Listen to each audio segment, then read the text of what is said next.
From our 7 Tasmania studios, your nightly news with Peter Murphy begins now. Good evening. The state government is proposing tougher penalties in a bid to protect frontline workers. Legislation to create a minimum jail term of 6 months is set to be tabled this week when Parliament returns. Copping abuse while just trying to do their job, Hospo staff have had enough. Over the last 12 to 18 months, there has definitely been a rise in especially verbal abuse. They all have the right to be in their working environment and feel safe. It's something multiple industries say they're seeing. Unfortunately, it's risen beyond verbal abuse. We're getting what we call liquid abuse, which is spitting, throwing hot drinks at them. In Parliament this week, the government will table legislation making 6-month jail terms the norm for anyone who causes serious bodily harm to frontline workers. To ensure that we provide more and better protections for our frontline workers. These are workers who are just doing their job. Health and emergency services and child safety officers are included. So too retail and hospitality staff, correctional officers and more. It's one of several commitments the Liberals promised within the first 100 days of government. It's really important that the government stays on track, that there is economic activity being generated. This coming fortnight of Parliament, the last chance to table any legislation promised before the deadline.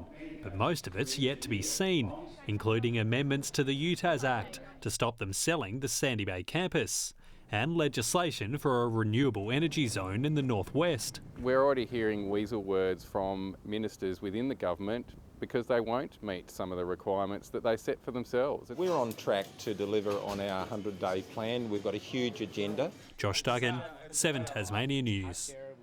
A 35-year-old man from the northwest has been charged with manslaughter following the death of a 4-year-old child in Smithton on Friday night. He was set to appear in an out-of-hours court session at the Burnie Magistrates Court this morning. A 30-year-old woman, also from the northwest, has been charged with ill-treating a child and has been bailed to appear in court at a later date. For years now, many have been calling for tighter laws regarding gambling in Tasmania. Now, some are calling both state and federal governments weak for not implementing restrictions on the industry that could potentially change the lives of those living with the addiction. Mark was only 17 when an aggressive 10-year gambling addiction took over his life. I've lost, on my count, it's probably over $100,000 in my life that I've lost to gambling now.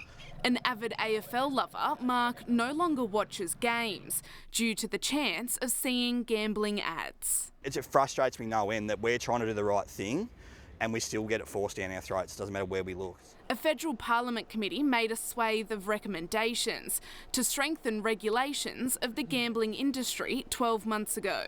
A gambling reform advocacy group has outed both state and federal governments for not implementing the changes. Why hasn't it happened? Because both sides of politics are terrified in an election year of taking on the most powerful interests, which are gambling industry, AFL and the broadcasters. The poker machine industry in Tasmania has gone to work and it's scared the daylights out of the state government, which has turned to jelly. The Tasmanian government committed to implementing a cashless pre-commitment card system by the end of 2024. The federal Clark MP demanding they follow through. It should have been in place by the end of this year, but I can only assume that the state government is as equally scared of the gambling industry as is the federal government. A state government spokesperson says its position hasn't changed. It remains committed to pokie machine harm reduction and bringing in the cashless card as soon as possible. The Albanese government says it's considering the recommendations, but has called the status quo not sustainable, as those who've had their lives ruined await action. But we need to make it safer for everyone to be able to do it so that people don't fall into the same situations that I fell into in my life. Lily Thompson, 7 Tasmania News. Joined by members of Tasmania's migrant community, former Premier and now elite athlete, Peter Gutwin has set off on his 350-kilometre walk. He's raising awareness of diversity and the benefits of the state's multicultural community. Leaving Burnie this morning, the former Liberal Premier was in good stride as he set out to walk all the way to Glenorchy to raise funds for Tasmania's Migrant Resource Centre. I know that we are better when we are together, and This walk is all about amplifying those positive messages. Joined by a group of fellow walkers from a mixture of backgrounds, highlighting the state's diverse multicultural communities. We should stand here together as united, not divided, because we are Australian as well. Not looking to set any world records, Mr Gutwin isn't expected to make it to Devonport until 9 o'clock tomorrow morning. He'll then continue south and will hit Deloraine, Perth, Campbelltown, Oakland and Kempton at 9 a.m. each day. The schedule allowing the community to greet him and join in for a few kilometres if they desire. Seeing somebody who has a leadership position in the state, really supporting them. Mr Gutwin will walk into Brighton just before 2 o'clock on Saturday afternoon before finishing his walk the following morning when he reaches Glenorchy. Melinda Ogden, 7 Tasmania News. Good evening. Hobart 12 degrees, Launceston 14, 15 the maximum today for both Devonport and Burnie, with temperatures generally within a degree or two of average. Flinders Island, Wynyard and St Helens all 15, King Island and Ouse 14, Lowhead 13, 12 our maximum for Friendly Beaches, Maria Island and Strawn, 11 for Grove and a high of just 5 degrees in Lyowini today. Low-level cloud is seen about parts of the west, south, east and inland areas, with mostly clear skies about the north. A large cloud band extends over southern WA and across the Bight as areas of low cloud lie over southeastern Australia. Tomorrow, a high-pressure centre will pass over eastern Australia, extending a ridge over Tasmania, bringing mostly settled weather conditions to the state.